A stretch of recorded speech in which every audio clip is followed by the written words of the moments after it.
Hey! Salut à tous, je vous retrouve aujourd'hui dans une nouvelle vidéo Talks. Donc sans plus attendre, installez-vous confortablement sur votre canapé, sur votre lit, par terre, prenez une boisson et on va parler aujourd'hui d'un nouveau sujet qui me touche principalement parce que je suis concernée.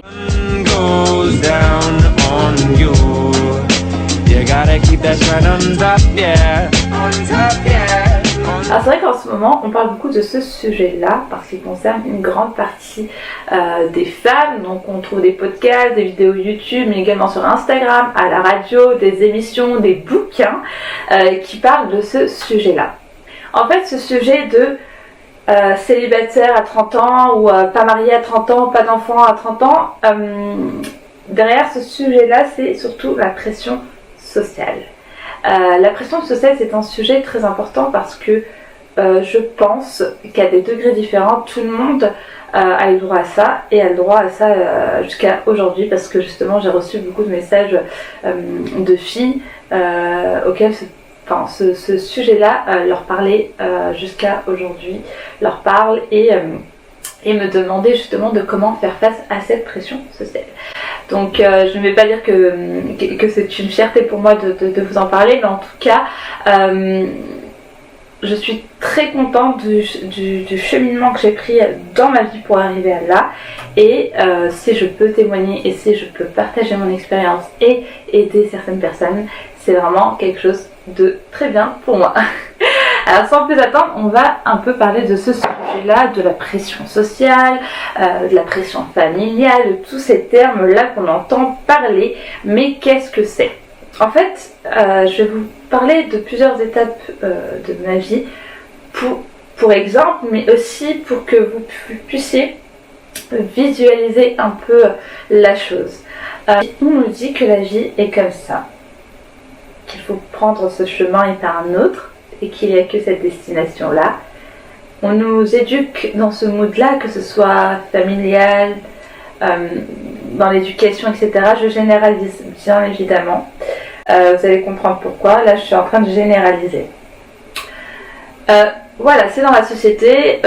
On va à l'école, on a des diplômes, on a un premier travail, on essaye de gagner en grade et d'être, comment on appelle ça, avoir une promotion, etc. au taf, d'être cadre, d'avoir de l'argent, de prendre un crédit, de prendre un appart, d'être en couple, de se marier, d'acheter une maison, d'avoir des enfants, et 1, et 2, et 3 enfants,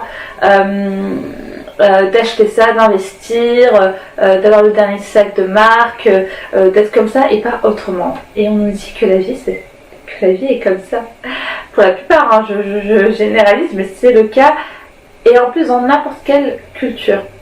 C'est ça qui est fou parce que quand on est avec notre entourage, etc., on a l'impression que ce sujet-là, que cette problématique-là ne nous concerne que nous.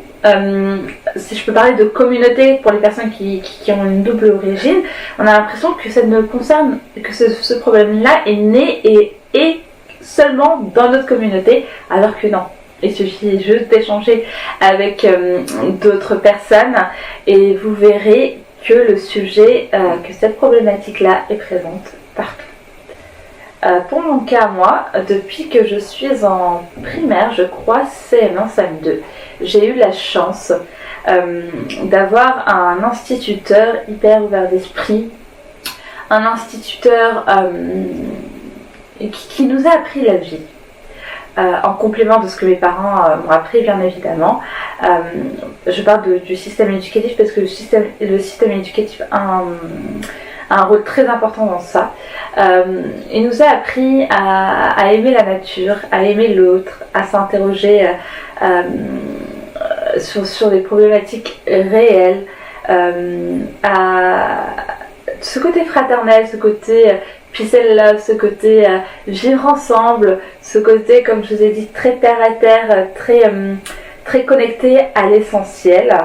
Et par le biais justement de cette éducation de mes parents et également de cet instituteur, j'ai été élevée, éduquée avec des choses simples, à aimer les choses simples, à être vraiment dans un mood très solaire, d'être dans un mood vraiment simple en fait. Enfin, vraiment, il n'y a pas plus simple que ce mot-là, parce que c'est ce mot qui qualifie ma vision de la chose, des choses, de la vie à cet âge-là. Au collège, il y avait des personnes qui n'étaient pas dans le même mood, qui ne voyaient pas les choses de la même manière que moi. Moi, j'avais une idée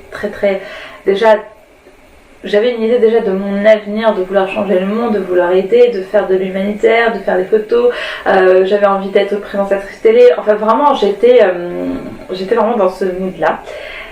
Arrivé au collège, c'est là que ça se complique avec les professeurs qui ont un peu malheureusement. Je respecte beaucoup ce métier, mais c'est vrai que beaucoup de professeurs n'ont pas le profil d'être prof, parce qu'ils ne s'imaginent pas l'impact qu'ils ont sur les enfants, sur les adolescents. Et beaucoup m'ont cassé dans mon délire, entre guillemets, m'ont dit mais tu vas jamais arriver jusque là. Pouvoir aller jusqu'au bout de tes rêves, il y a trop de choses, tu peux pas, tu perds du temps, il faut que tu saches tout de suite ce que tu veux faire de ta vie. Alors, en 4e, 3e, on nous dit de choisir une filière et de savoir le métier. C'est même pas juste la filière ou un peu le secteur, c'est vraiment le métier. Qu'est-ce que tu veux faire? C'est tout de suite ou jamais. C'était un peu comme ça. C'est vrai que la plupart des élèves, on avait une pression mais incroyable, parce qu'on ne savait pas ce qu'on voulait et on n'était pas trop sûr, et on avait l'impression de faire le choix de notre vie et de ne pas pouvoir changer par la suite. C'était ça l'idée, en fait, c'était t'as un métier et tu ne changes pas. Donc chacun a fait ses choix, etc. Arrivé à lycée, fac, c'est toujours le même mood. Donc j'ai fait mes études, etc. Ensuite, arrivé à la fin de mes études, travail. Ensuite, travail, il faut tout faire pour avoir un beau poste, travailler corps et âme au travail, prouver à son patron qu'on est la meilleure, qu'on est efficace, etc. Sauf que il y a ce côté-là où j'ai un peu refoulé ma personnalité à travers mes rêves, que j'ai laissé de côté, parce que je l'ai repoussé, parce que je me disais, voilà, ça doit se passer comme ça, je dois passer par ce chemin-là pour pouvoir par la suite faire mes rêves, enfin, réaliser mes rêves, faire ce que je rêve de faire. Et justement, c'est cette continuité-là de nous pousser. Comme je vous ai dit, collège, lycée, fac. Après la fac, le travail. Dans le travail, il faut redoubler d'efforts et essayer de prouver à son patron qu'on est trop fort, etc. On se donne à fond au travail. Et la suite logique, c'est de se mettre en couple, de se marier et d'avoir des enfants. Alors déjà, avant d'arriver à cette étape-là, je me posais énormément de questions. En fait, j'ai l'impression c'est pas une impression, c'est la réalité, je ne vivais pas ma vie. Je vivais la vie slash pression sociale slash la vie normale, entre guillemets. La vie que tout le monde a, la vie qu'on doit avoir, la vie c'est comme ça et pas autrement. On me l'a déjà dit, même dans mon entourage. La vie c'est comme ça, qu'est-ce que tu vas y changer, pourquoi tu es la seule à réagir comme ça, pourquoi tu vois pas la chose de la même manière que les autres, pourquoi tu cherches à compliquer ta vie. Et on m'a déjà dit pourquoi tu gâches ta vie. Pourquoi tu gâches ma vie? Cette question-là, elle est venue à un moment, quand j'ai pris ma décision de tout arrêter. Et j'avais 28 ans. Je sais pas si c'est l'approche des 30 ans ou si à un moment donné dans mon boulot je saturais. En fait, c'était très routinier. Je faisais la même chose tout le temps, même si j'adore, donc c'était dans mon secteur, je travaillais dans la communication. J'adorais mes collègues, j'adorais le mood, enfin c'était une petite agence, etc. Donc c'était top. Mais je n'étais pas complètement moi, je n'étais pas complètement épanouie dans ce que je faisais, et en plus on passe la plupart de notre temps au boulot. Et en fait j'ai eu un petit déclic à mes 28 ans, je sais pas pourquoi, j'aime bien faire des bilans de ma vie, etc. Et à ce moment-là je me suis dit, je vais avoir bientôt 30 ans. Et je me rappelle, si Sabrina, une de mes amies d'enfance, regarde sa vidéo, elle pourra commenter et vous le dire. C'est que on avait fait une liste de nos rêves avant 30 ans, etc. Et je me rendais compte que dans cette liste-là, parce que j'étais très jeune, donc quand j'étais très très jeune, j'avais tous ces rêves-là. J'en avais fait aucun, à part à commencer à voyager. Je n'avais fait aucun de ces... J'ai rien fait de ce que je voulais faire.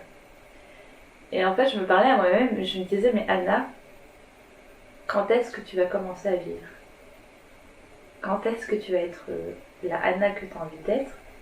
Et quand est-ce que tu vas réaliser ton bout de chemin? Quand est-ce que tu vas prendre ta vie en main? Quand est-ce que tu vas être heureuse? Quand est-ce que tu vas être toi? Et en fait, je me suis pris une grosse claque.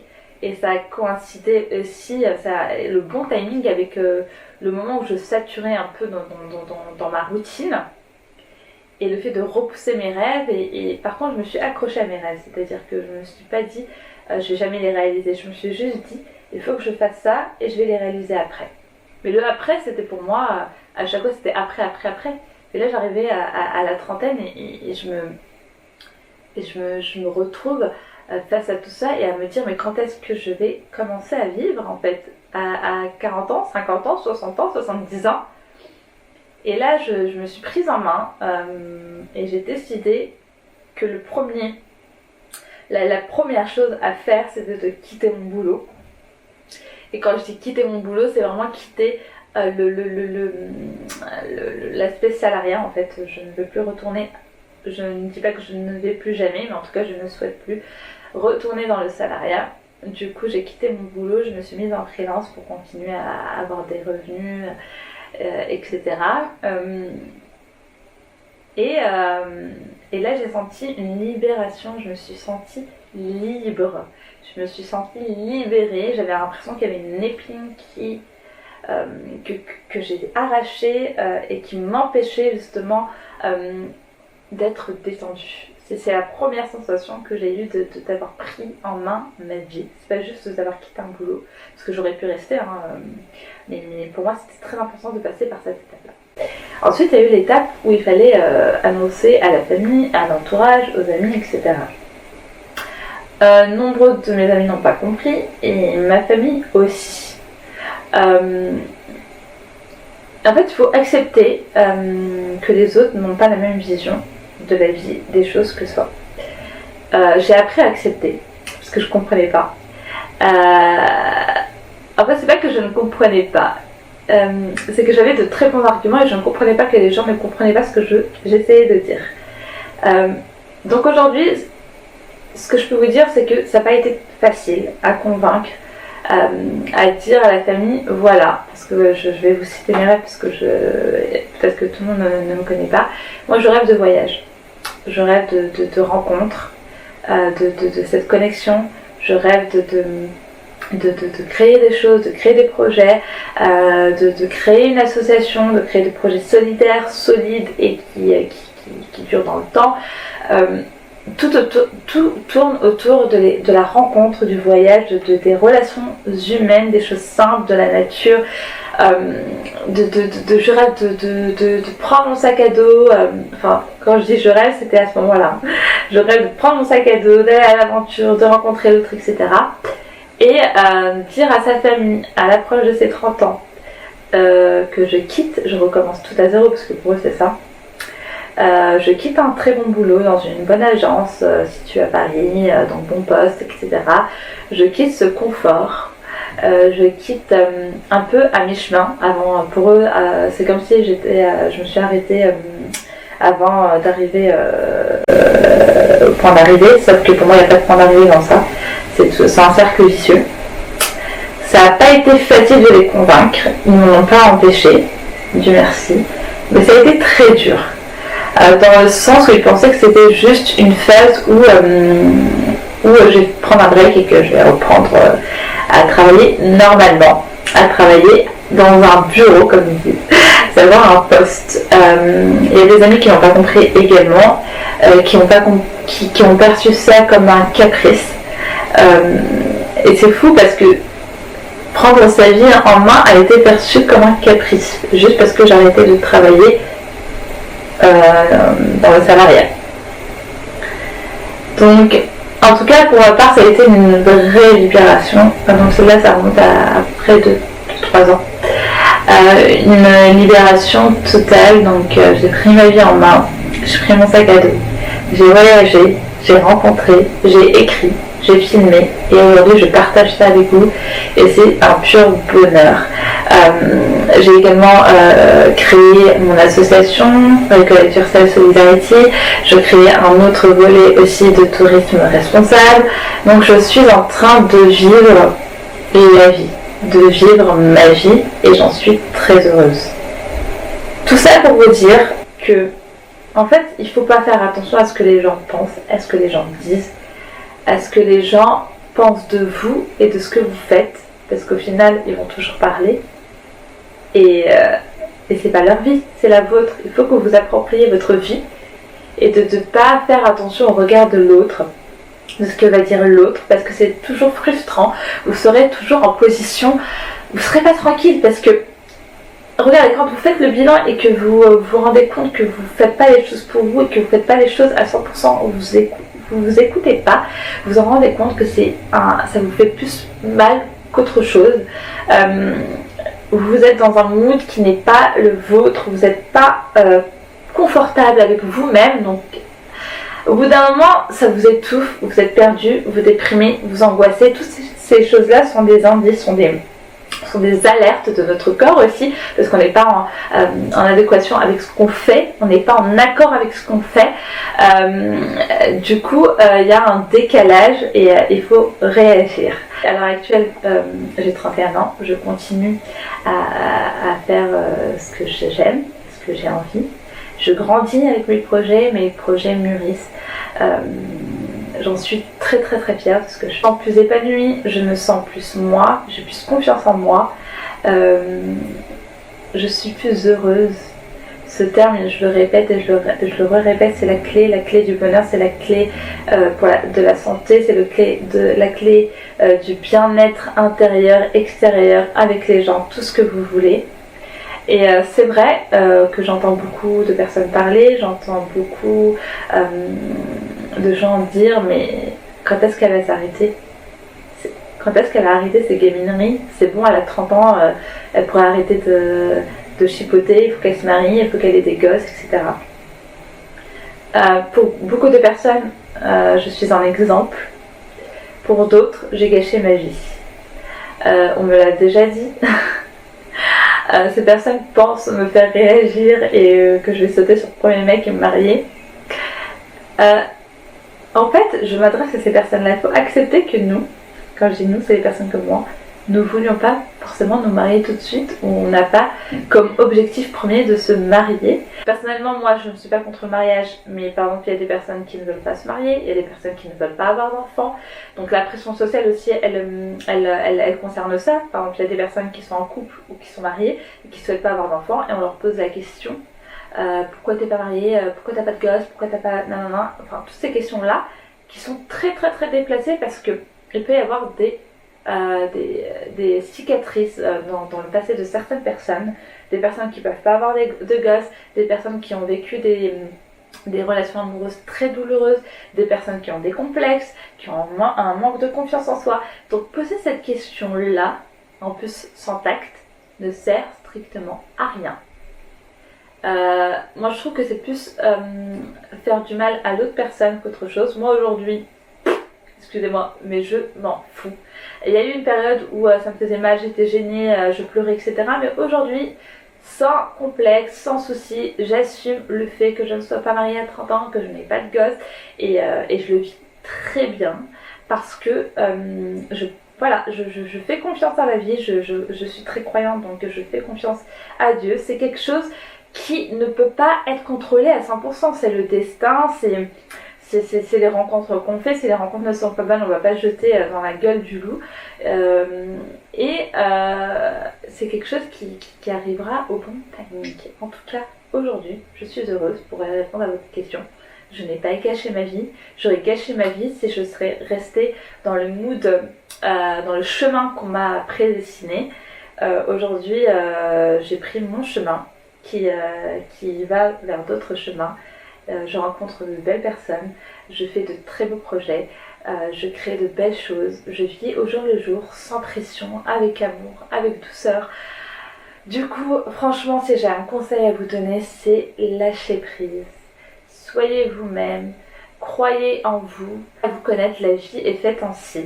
La vie est là aussi pour nous faire passer des messages, nous connecter avec d'autres personnes. On apprend de nouvelles choses et plus on apprend de nouvelles choses, pour on rencontre des personnes, etc., on a de l'expérience et on apprend à se connaître. La vie est belle, sans pression, on ne peut pas tout avoir dans la vie et c'est déjà très bien de se contenter de ce qu'on a. Vivez vos rêves, croyez en vous, croyez en vos rêves. En tout cas, moi je vous encourage et ne faites pas attention à ce qu'ils disent les gens, ne faites pas attention à tout ça, c'est que des ondes négatives. Accrochez-vous, connectez-vous aux personnes positives et laissez de côté tout ce qui est toxique. Si j'ai un dernier conseil à vous donner qui m'a beaucoup servi, et je vous l'ai dit tout à l'heure, c'est qu'il faut accepter que l'autre ne voit pas la chose de la même manière, donc ne vous vexez pas si vos parents ne sont pas emballés par ce que vous faites, ou vos frères et sœurs ou vos amis.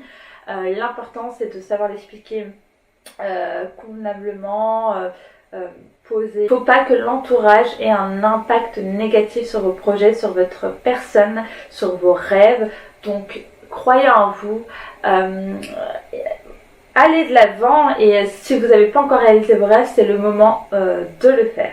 La vidéo Talks, donc pression sociale, j'ai gâché ma vie, je ne suis pas mariée, j'ai pas d'enfant, j'ai pas de travail, je sais pas quoi faire de ma vie, est terminée. N'hésitez pas à commenter, à poser vos questions en commentaire si j'ai oublié, s'il y a des choses auxquelles vous voulez que je revienne, que je rebondisse, c'est avec un grand plaisir que je le ferai.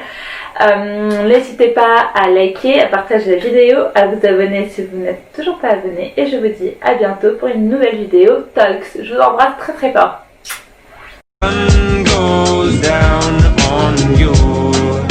You gotta keep that shine on top, yeah.